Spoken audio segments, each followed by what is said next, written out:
Walk into any big Canadian bank right now, and the brochures make it sound like every retiree in the country is sitting on $700,000 or more.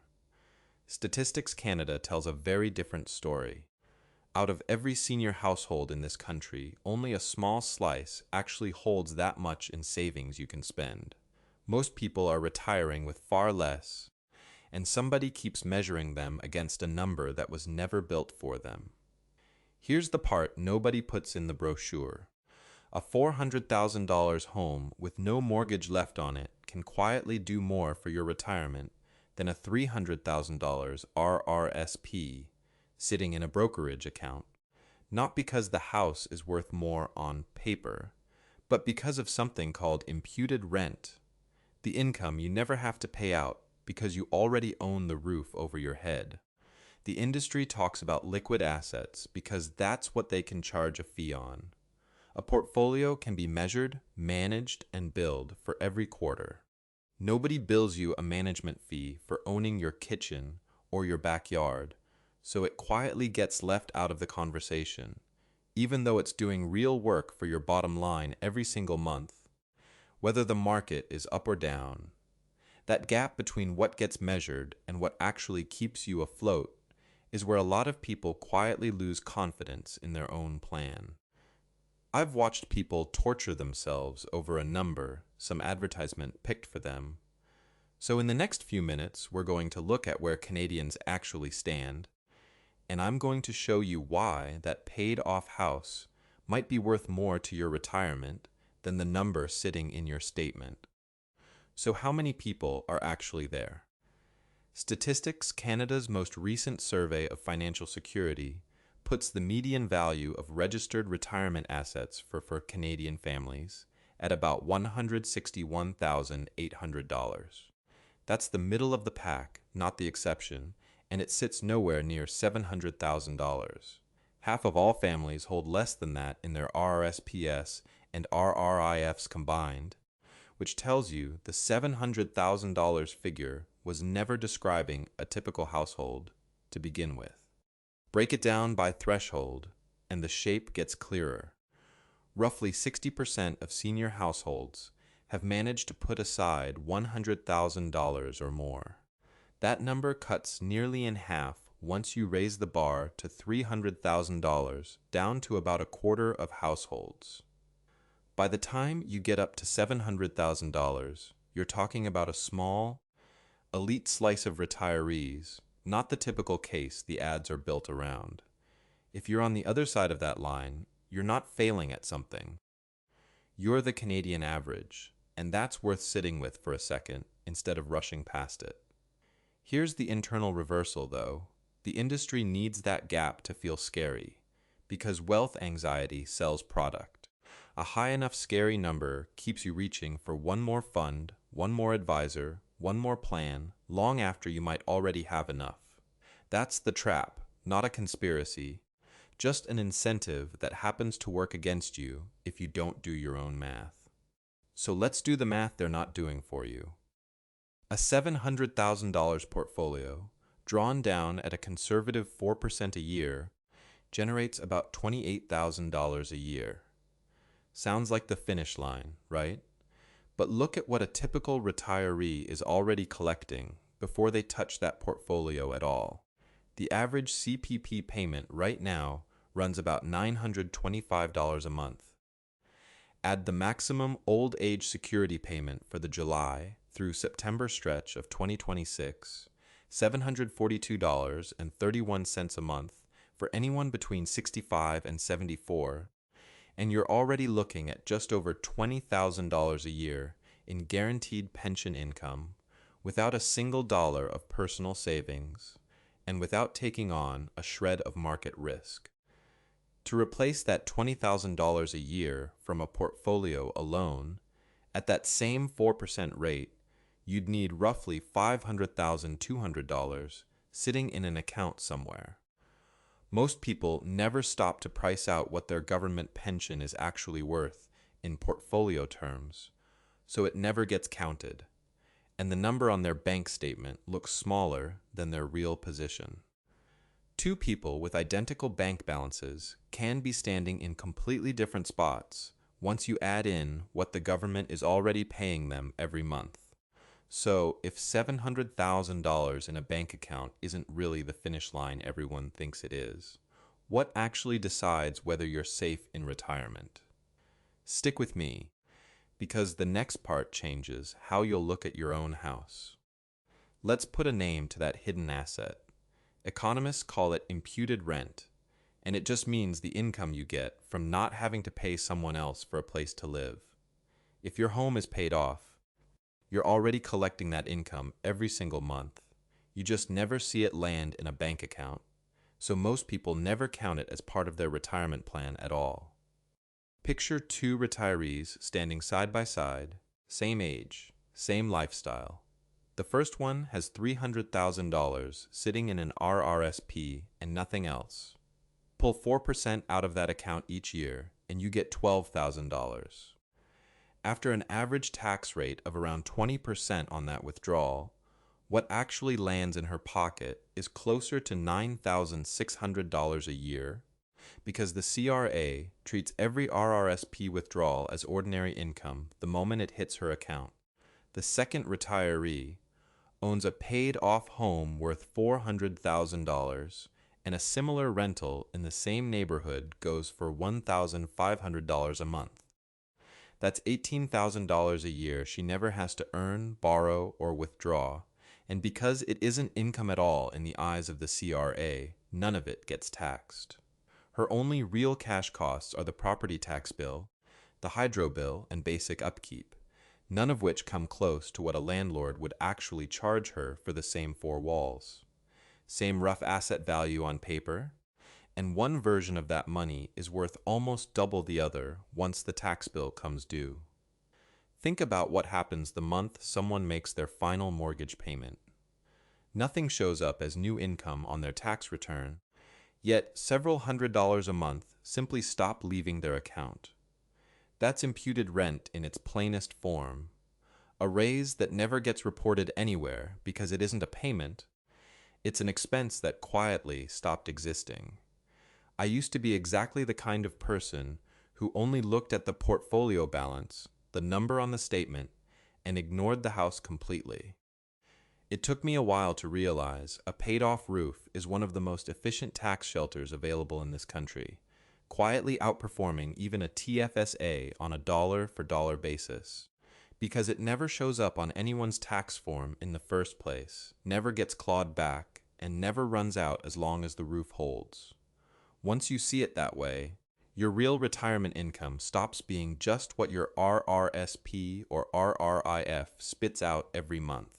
It becomes three things added together: your government benefits, whatever you draw from your own savings, and the imputed rent sitting inside your home.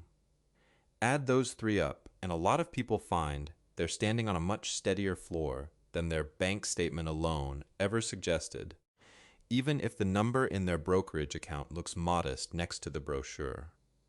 So why doesn't anyone at the bank ever walk you through this math? Because there's no fee attached to it.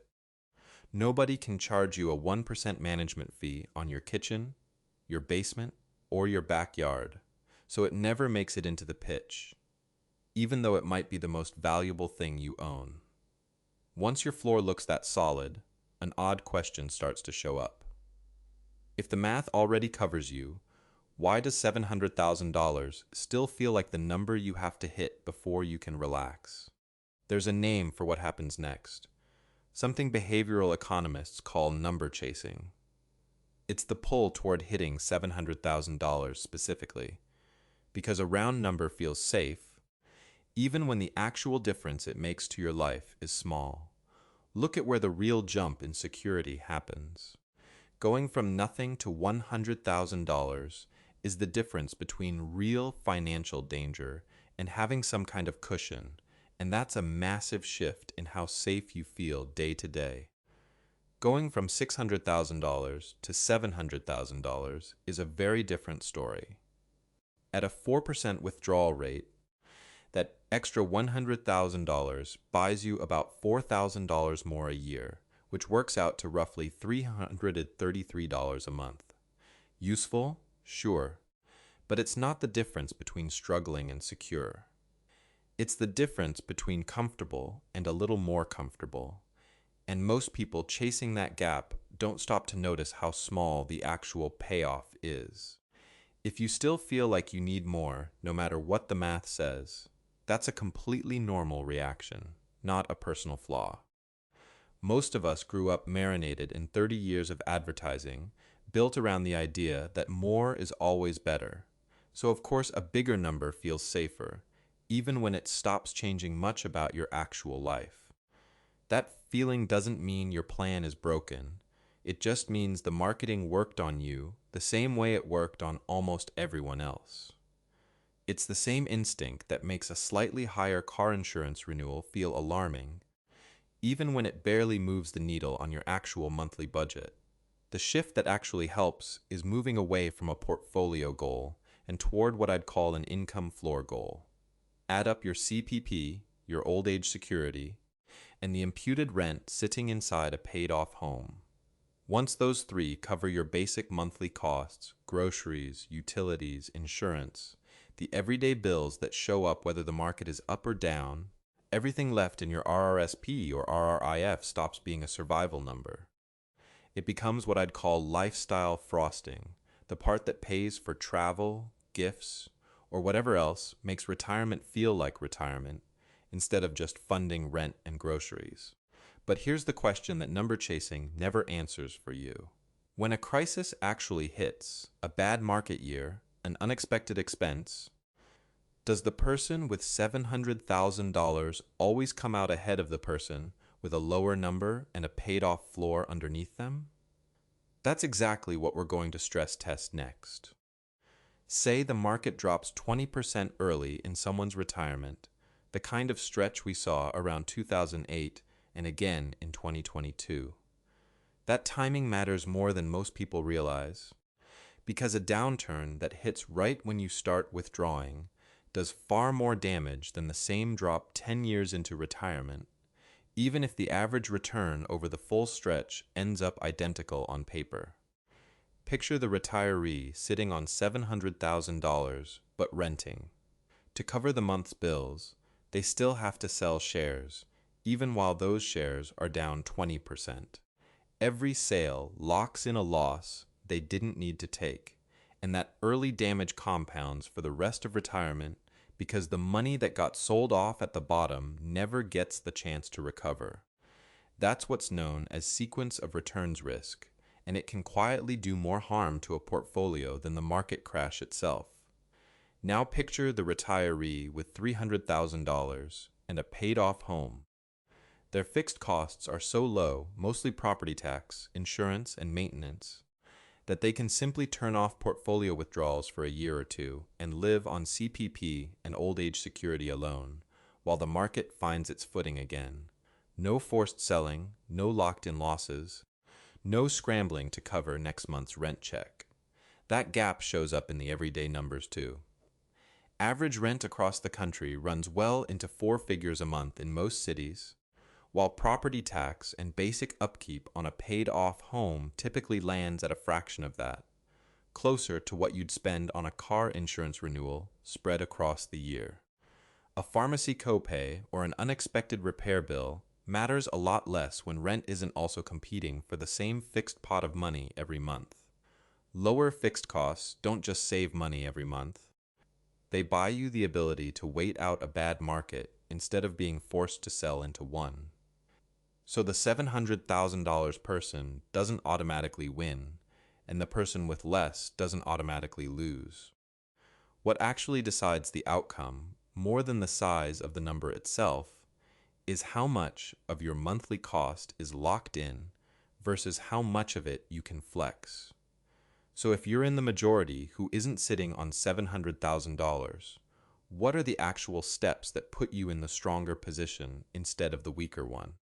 First, look at your CPP timing before you look at anything else. Every month you delay past 65 adds 0.7% to your payment, up to a full 42% more if you wait until 70. That's a guaranteed increase. Locked in for life, adjusted every year for inflation, and there's no fund or GIC on the market that promises you that kind of guaranteed return without any risk attached to it. Second, if your savings are on the smaller side, keep them inside a TFSA rather than an RRSP or RRIF wherever you reasonably can. Withdrawals from an RRIF count as income, and if your net income creeps past $95,323 a year, the government starts clawing back your old age security at 15 cents for every dollar above that line, all the way until it disappears completely somewhere around $155,109. Money coming out of a TFSA never touches that calculation at all, so the same dollar can either shrink your OAS or leave it completely untouched, depending only on which account it came from. Third, take an honest look at the size of your home relative to your savings. If you're sitting on a $1 million house and next to nothing in savings, downsizing isn't giving up. It's a legitimate way to fund your retirement, just like any other contribution you might make to an account.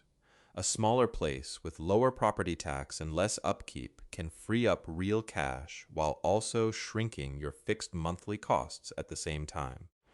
I know what some of you are thinking right now. Brian, I don't want to sell the family home. You don't have to. Nobody's telling you to list it next month. But you do have to stop pretending it isn't part of your wealth, because the math doesn't care how attached you are to the address.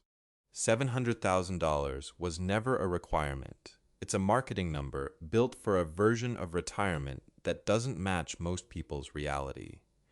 Your actual retirement rests on 3 pillars: your government benefits, whatever you've managed to save, and the imputed rent quietly sitting inside a paid-off home. Add all 3 together, honestly, and a lot of people find they're standing on firmer ground than the brochure ever gave them credit for. If you're in the majority looking for a retirement plan that fits your real numbers instead of a brochure's, stick around and subscribe to the Playbook. We focus on the math that actually applies to your life, not the number that happens to sell the most product. You already have more than the brochure gives you credit for. You just have to count it properly.